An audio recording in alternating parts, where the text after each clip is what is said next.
Hello and welcome to this class. Today we will look at two topics, the external environment and different perspectives, global, innovative and entrepreneurial perspectives of management. I have used two books for today's class. The first one is by Daft and the second one is by Vedic. The first and third references in your syllabus. First, let us try to understand what is the environment that is external to an organization. There are two environments that we look here.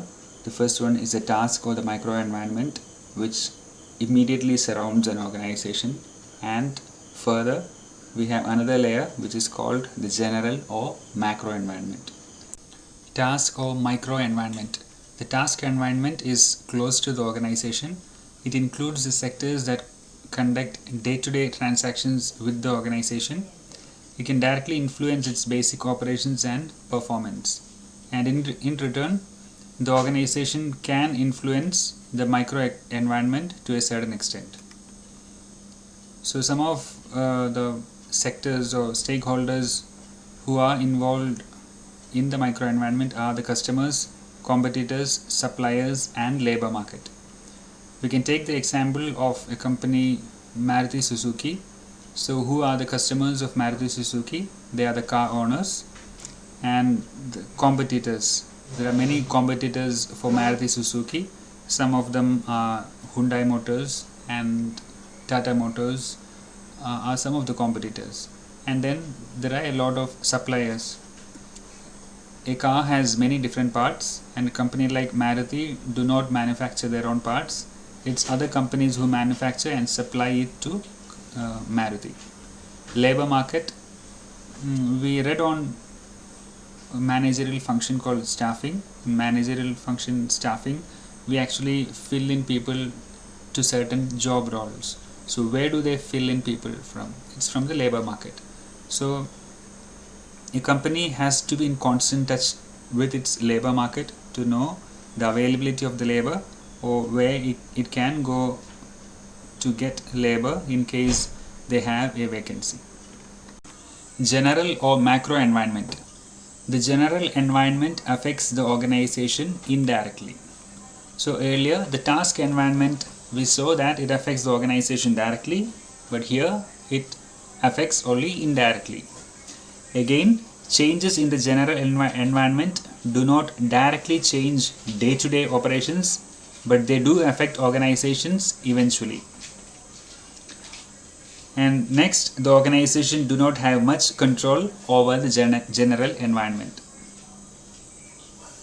So now let's look to the different components or different elements that make up the general or the macro environment. So there are 7 in number: the socio-cultural, technological, economic, environmental, political, legal and ethical.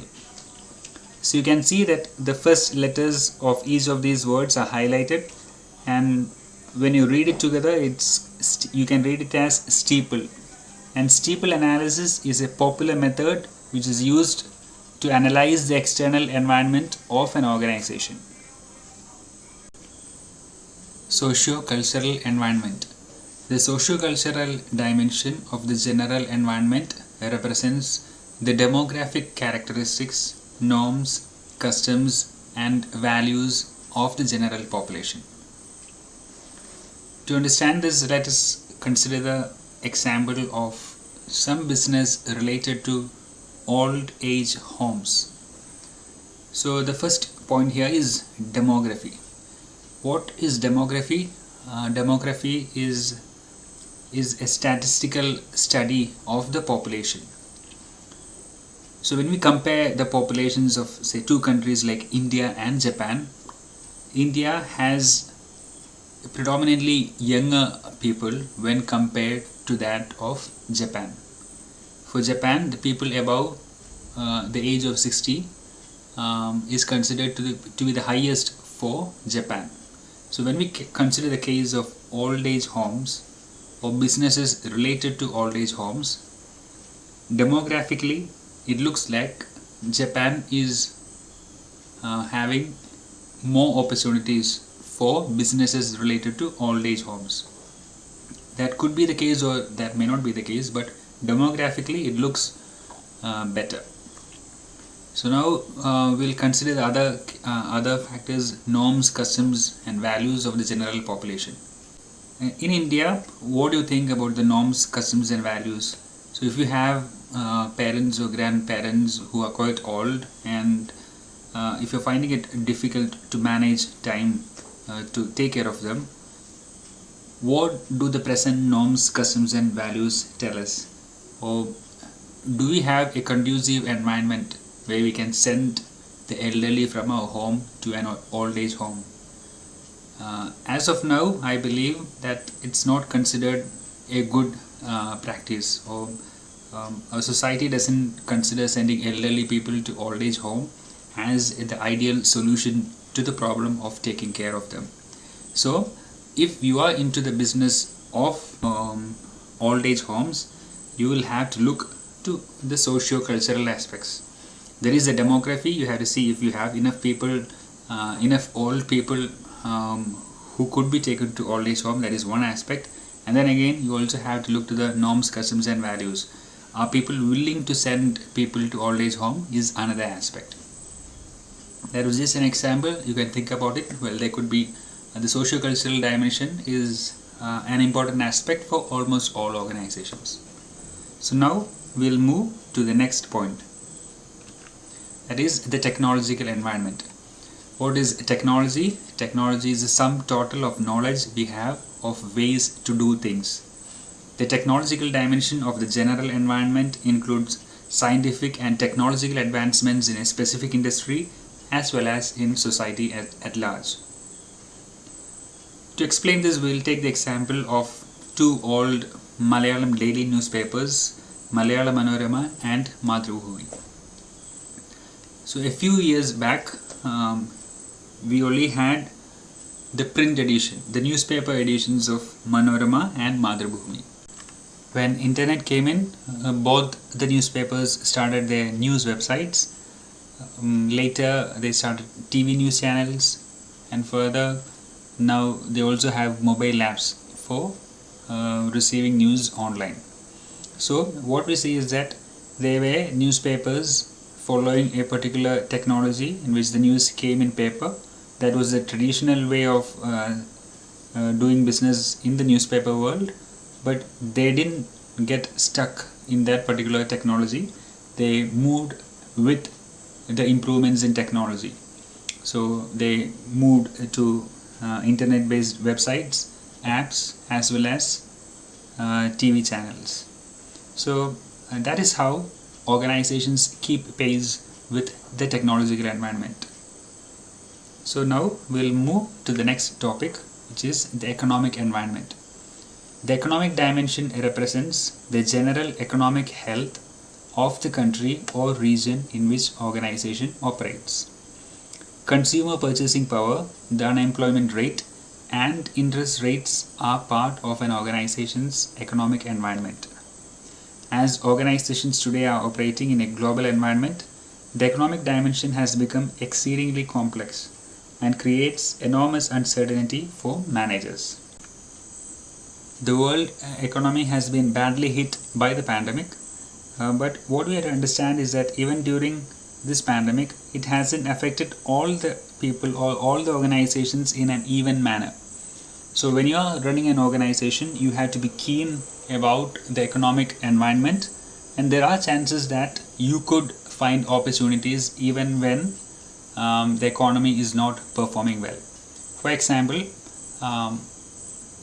people who are working for large companies, who are salaried employees, for them the pandemic was a time in which they didn't have places to spend their money, and the theaters were closed, there were no amusement parks, there were no restaurants. So the amount of money that they could spend came down, but they kept on getting the salary. So what happened? They had surplus amount of money in their hands, and it is said that the increase of stock market during 2020 is could be attributed to the surplus amount which these salaried people have been getting. So even when we look pandemic as something which has affected the economy badly, in some way it has helped some people to have surplus money with them. So if you analyze the economic environment around you very keenly, you could find opportunities in changing the organization, changing the way that your organization run to improve the profits. So the next dimension is the environmental or natural dimension. The natural dimension includes all elements that occur naturally on Earth, including plants, animals, rocks, and resources such as air, water, and climate. And governments are increasingly under pressure to explain their performance on pollution control and natural resource management. And if you feel that India is very strict regarding environment and pollution control, here is a fact for you. India is ranked 168 among 180 countries on the basis of Environmental Performance Index. Some of the recent changes that we have seen due to the improved consciousness about environmental dimensions are use of cloth-based carry bags rather than using plastic carry bags. Then again, the enforcement of BS6 norms to four-wheelers. So there are changes that are happening to industries based on the pressure from the environmental aspect. So the next point is the political environment. The political dimension includes political activities designed to influence company behavior. So it's always seen that during the time of elections, mainly the central government elections, what we see is that organizations or companies usually favor a continuity in governance as a good, as something which is good for the organizations, mainly because there could be change in policies when there is a change in government. So if it's the same government or if it's the same political party which is continuing with the next government, the organizations know that the policy changes are not going to be very drastic, so they are in a better position when there is a political stability in the country. So the next point is legal environment. The legal dimension includes government regulations at the local, state and central levels. So we can take the example of the number of hours a worker could be made to work in an organization. So there are regulations at local, state and central levels which restricts the number of hours a particular person works in a company, and the incentives that have to be given to employees. There are laws on that. So most of the activities that a particular organization does is usually restricted by the legal environment in which it is working. The next point is ethical environment. What is ethics? Ethics, the discipline dealing with what is good and bad, and again dealing with moral duty and obligation. Business ethics is concerned with truth and justice and has a variety of aspects such as expectations of society, fair competition, advertising, public relations, social responsibility, consumer autonomy and corporate behavior in the home country as well as abroad. I'll give a small example just to show you the importance of analyzing the ethical environment within which our organization is functioning. So Qatar is a country which is giving a lot of employment opportunities, and we have many from Kerala who goes or who sees this country as a good place to work in. So we have construction laborers or project managers, and at many levels we have Keralites working in Qatar. So and they are quite happy going there when compared to the work conditions that we have in India. They are quite happy with the work conditions that they have in Qatar. Qatar is hosting the coming World Cup football, and many countries or many of the European countries who are participating in the event, in the World Cup, are asking to boycott this particular World Cup. Why? Because they feel that ethical conditions or ethics of the organizers of the Qatar World Cup are doing very bad, because they feel that the workers who have worked for developing the infrastructure for the World Cup were not treated properly. So for us, working in Qatar as a labor looks good when compared to our country or our place, but for an European, looking at it from his perspective, it doesn't look good. So ethics is something which is very subjective, and so when you're working in a particular organization, you have to be aware of the ethical environment within which you are carrying out the functions of your organization. So now we have looked 7 different dimensions of the macro environment. They are socio-cultural, technological, environmental, economic, political, legal, and ethical. So now we'll go to a different topic, that is management perspectives. So you would have seen movies in which first you see a part of an incident from the perspective of one character, later a different character tells the same story in a different perspective, and you feel or you understand say certain other aspects of the story which you saw initially. In a similar manner, management has also been looked upon from different perspectives. So there are many perspectives, and here we will just look at global, innovative, and entrepreneurial perspectives. So first, what is a global perspective? Here, with a global perspective, we feel that a management requires an understanding of external environment across national and regional boundaries that influence managing. So the next is innovative perspective. Innovation is the enhancement, adaptation, or commercialization of new products, services, or processes. So this is the definition of innovation, and in an innovative perspective of management, we see the actions of a manager through the lenses of innovation. So in his actions we see, we try to understand a managerial action as an innovation. It could be seen as an enhancement, adaptation, or commercialization of products, services, or processes. So the next one is entrepreneurial perspective. So what is entrepreneurship? Entrepreneurship is the act of creating an organization that would not exist with you or the entrepreneur. And entrepreneurship is seizing up an opportunity to solve a problem or provide a desired service which results in a sustainable surplus cash flow. So again, this is the definition or explanation of entrepreneurship.